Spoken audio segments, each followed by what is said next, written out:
Bonjour à tous, je suis ravi de vous accueillir et d'accueillir Jonathan Lefebvre pour cette deuxième édition de l'Ababook. Alors Jonathan, vous êtes un très jeune spécialiste de la relation client et auteur. Vous avez écrit le livre L'obsession du service client, les secrets d'une start-up qui a tout misé sur l'expérience client chez Duno, qui est un éditeur réputé pour les livres qui parlent de l'entreprise. Alors moi j'étais super heureux de voir enfin des jeunes générations prendre ce sujet à bras-le-corps et ça a été préfacé par Jean-Daniel Guyot. Donc vous avez travaillé dans une start-up qui s'appelait Captain Train. Parlez-nous un petit peu de cette start-up et ce que vous y avez fait. Oui, effectivement, donc Captain Train, c'est une start-up qui est née à la base d'une volonté de concurrencer un site qui s'appelle Voyage SNCF, qui était en fait donc l'opérateur historique pour acheter ses billets de train sur Internet. Ouais. Et nous, on était très frustrés par l'expérience d'achat qui était proposée sur Voyage SNCF. Et du coup, par un hasard de calendrier, le marché s'est ouvert à la concurrence à ce moment-là. Et donc, il y a 3 entrepreneurs un peu fous qui sont allés dire « Allez, on va concurrencer Voyage SNCF » et en misant donc vraiment tout sur l'expérience client, c'est-à-dire c'était vraiment la raison d'être de Capitaine Train, quoi. C'est-à-dire qu'on se battait pas sur les prix, on se battait pas sur les offres qui étaient celles des transporteurs. Nous, on existait juste. Voilà. Et vous avez été le premier employé en fait. Premier recrutement non technique, j'étais. Voilà. Donc un projet très technique, il faut se connecter à des transporteurs, tout ça, et donc. Au début, et donc ce qui est intéressant, c'est que le premier recrutement non technique, dont la mission était vraiment de s'occuper des clients. Et du coup, c'est pas forcément le truc auquel on pense. Généralement, les premiers recrutements dans les startups, c'est pas forcément quelqu'un qui va être là pour gérer du service client. Bien sûr. Et je trouve que ça, on disait assez long sur la culture un peu de cette boîte. Alors moi je suis très heureux de vous accueillir aussi pour autre chose, puisque moi ça fait 30 ans que je traite de ce sujet. J'avais le sentiment que c'était devenu un sujet un peu ringard, et voilà quelqu'un qui non seulement est obsédé du service client, mais qui en plus fait un livre. Alors les digital natives continuent à écrire des livres, vous pensez que ça les intéresse ? Oui, c'est vrai que le livre est pas forcément... Alors en fait, le livre, c'est un peu l'aboutissement de ce qui avant était un article et avant était des formations que j'ai données à The Family, par exemple. Et donc j'avais fait un article où on expliquait la vision qu'on avait chez Capitaine Train sur le service client, etc. Et l'article a plutôt bien marché jusqu'à arriver chez un éditeur qui m'a dit « Ah, mais vous devriez en faire un livre, etc. » Et donc, vous avez été sceptique au début, je crois. Moi, au début, j'ai dit non, déjà, j'ai pas le temps, et puis j'ai à peu près tout dit dans mon article, donc non. Et puis finalement, je me suis rendu compte qu'il y a même si l'article était assez long, il y a plein d'aspects que je ne faisais que survoler dedans, et c'est ça qui est génial avec un livre, c'est que ça permet vraiment d'aller au fond des choses sur tous les sujets. Et du coup, finalement, je me suis laissé embarquer dans le truc et j'étais très content. J'aime bien écrire, donc c'était Alors, moi, je recommande évidemment votre livre à tous nos spectateurs, mais vous allez au bazooka sur la relation client d'aujourd'hui. Hein. Moi, je retiens ce chiffre, vous dites 80% des entreprises ont le sentiment de bien faire, alors qu'il n'y a que 8% des clients qui pensent la même chose. Pourquoi tel bazooka alors ? Il y a pas spécialement l'idée de tirer sur qui que ce soit, c'est juste que c'est vrai que nous, on est parti un peu sur le contre-pied de ce qu'on connaissait en tant que client. Hein. Moi, je suis pas du tout un expert des call centers et du service client dans les entreprises. Mais c'est vrai qu'en tant que client, on a tous connu des expériences assez de médiocres à scandaleuses avec des services clients un peu traditionnels. Et nous, c'était vraiment au cœur de la proposition de valeur de Capitaine Train. Donc, on partait d'une feuille blanche, en fait. C'est pas spécialement tirer sur ce qui existe, mais on s'était dit, ok, si on part de zéro, qu'est-ce qu'on peut faire pour proposer un bon service client. Et vraiment, ça faisait partie de la raison d'être de Capitaine Train, donc c'est un peu... Alors vous êtes évidemment dans la culture start-up, hein, donc vous adorez les anglicismes, hein, dans vos livres, j'en ai pris quelques-uns. Secret Sauce, Customer Centric, les Vanity Metrics, les KPI, mais ça tout le monde en parle. Est-ce que vous pensez qu'aujourd'hui les startups, elles ont toute cette culture du service client, de la relation client ? Alors moi, ce que j'observe, le projet est assez vieux, hein, ça a commencé bien avant que les startups soient très à la mode comme maintenant. Ce que j'observe quand même, c'est que ces nouvelles entreprises, soit du web, du numérique ou les startups, elles sont beaucoup plus concernées par ce sujet-là que ce qu'on peut connaître dans les grands groupes, etc. Donc il y a encore du chemin à faire avant que le vent commence à tourner et que le service client soit plus uniquement considéré comme un centre de coût. Mais c'est vrai que les entreprises du numérique considèrent ce sujet-là complètement différemment. C'est l'objet de votre dernier livre qui explique ça très bien, il me semble. Merci Jonathan, mais c'est moi qui vous interviewe. J'ai une autre question. Vous avez une phrase que j'adore. Vous dites on devait considérer notre 100 millième client, lui donner autant d'attention que le premier client. Expliquez-nous, parce que vous avez une course un peu au volume. Les startups, justement, elles ont cet avantage d'être petites au début et donc de pouvoir avoir un niveau d'attention auprès de leurs clients beaucoup plus grand qu'une entreprise à très grande échelle et qui forcément a des volumes difficiles à gérer.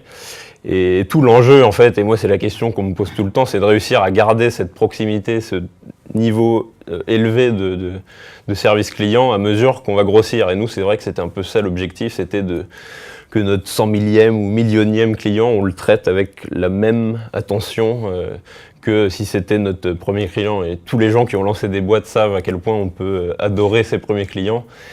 Et ça devient un peu plus difficile quand on commence à faire du volume. Au maximum, vous aviez combien de personnes dans votre service client ? Alors moi, quand je suis parti, on avait 2 millions de clients et on était 17 dans l'équipe au service client. D'accord. Et 60 au total chez Capital. Alors autre chose, on parle beaucoup du multicanal et vous dites, moi le canal téléphone, il n'y en a pas puisqu'on ne peut pas contacter. Vous pouvez nous en parler, tout passer par le mail. Effectivement, c'était un choix assez fort qu'on a fait au départ, qui était de ne pas faire de téléphone, en tout cas en tant que canal entrant, c'est-à-dire que dès que quelqu'un nous envoyait un mail en disant « appelez-nous », on le faisait sans hésiter. Et ce qu'on a vu, c'est que ça arrivait quasiment jamais, en fait. Et donc, le raisonnement par rapport à ça, c'est qu'on était bien plus efficace pour aider des gens de surcroît sur des gros volumes dans un fonctionnement asynchrone. C'est-à-dire, donc, les emails fonctionnent très bien pour ça. C'est-à-dire que les gens, en fait, quand vous envoyez un email, ça revient à mettre un ticket dans une file d'attente, sauf qu'il n'y a pas à subir l'attente, vous envoyez votre email, vous faites votre vie, et nous on revient, et quand vous revenez, quand vous avez du temps à y consacrer, c'est pas une interruption, la réponse est là. Et donc, je dérive un peu, mais l'idée c'est qu'effectivement on n'avait pas de numéro de téléphone accessible facilement, et on gérait tout par email. Et globalement, ça convenait. Et en fait, c'est là qui est intéressant. Il y a quelques personnes qui pouvaient être un peu déroutées par ça, et on arrivait à leur montrer par l'expérience d'échanges asynchrones.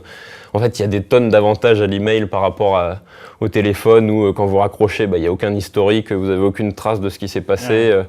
Alors que l'email, ça garde une trace écrite, ça permet de relire plein de fois l'email s'il le faut, ça permet d'enrichir avec des liens, ça permet même pour nous, donc il y a le côté bien pour le client, et même nous en interne, ça nous permet d'enrichir une base de connaissances qui va permettre aux autres membres de l'équipe de beaucoup mieux monter en compétences et pouvoir aider les clients mieux. Bien sûr. Alors il y a un autre point, il y a beaucoup de choses, je ne sais pas que dans le temps imparti on aura le temps de tout traiter, mais vous parlez également parce que vous étiez connu parce qu'il y avait un ton familier mais toujours pro, et vous appelez ça la distance du coiffeur. Juste un mot là-dessus. Effectivement, la distance du coiffeur, c'est un truc pour nommer ça de manière, pour illustrer. C'est vrai qu'on était... donc les startups sont souvent beaucoup plus familières dans la manière dont elles s'adressent avec les clients. Nous, on avait ça, mais on gardait quand même un professionnalisme, quoi. C'était vraiment professionnel. Donc on vous voit les clients. Donc on vous voyait et on était à la fois proche d'eux. L'image qu'on se donnait au-delà de distance du coiffeur, c'était on parle à nos clients comme à des amis, mais le vouvoiement en plus et l'argot en moins. Donc, et l'idée de la distance du coiffeur, c'est que un bon coiffeur, c'est quelqu'un qui sait garder qui est à la fois assez proche de vous, mais qui garde quand même une distance assez fine. Très bien, on a compris.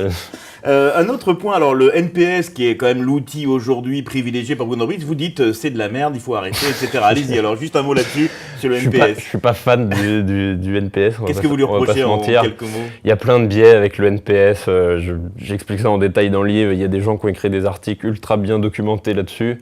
Il est facilement manipulable, il mesure pas extrêmement bien, il mesure pas de manière très précise. Il y a vraiment beaucoup de biais qui font que, pour moi, c'est pas une mesure très précise du service client. Et surtout, moi, je supporte pas. À chaque fois que j'ai une interaction avec un service client, un jour après, je reçois l'email. Mais laissez-nous tranquille, quoi. Et au-delà de ça, c'est vrai que nous, on avait une conviction assez forte sur Il y a beaucoup de boîtes qui sont obnubilées par leur KPI sur les services clients, et moi je ne suis pas convaincu que ce soit toujours une bonne manière en fait, mesurer n'est pas améliorer. Effectivement, il faut toujours avoir des ordres de grandeur sur le niveau de service qu'on donne, mais quand on est proche de ses clients et qu'on est plongé vraiment dedans au quotidien, c'est pas si indispensable que ça de chercher à tout mesurer tout le temps, et on peut être capable de mesurer par des améliorations continues.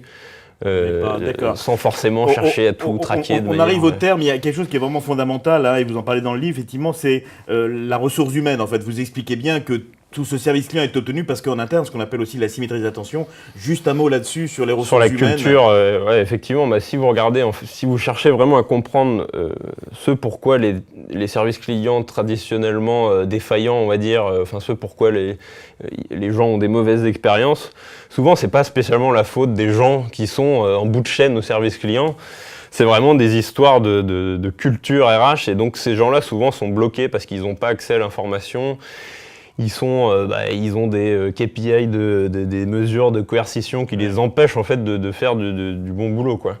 Et donc c'est vrai que nous, ce qui nous a aidé à faire un bon service client, c'était essentiellement la culture d'entreprise de Capitaine Train, et que le livre, je pense, montre bien, avec des gens qui étaient très autonomes, qui avaient un haut niveau de confiance. Et pour moi, c'est vraiment la base de ce qui nous a permis d'aider beaucoup de gens. J'espère d'une manière sympa, à assez grande échelle, quoi. Merci beaucoup, Jonathan Lefebvre. Je rappelle le titre de votre livre, L'obsession du service client, les secrets d'une start-up qui a tout misé sur l'expérience client. Un futur best-seller, vous verrez, on en reparle. Je vous conseille la lecture, c'est chez Duno. Merci beaucoup. Merci.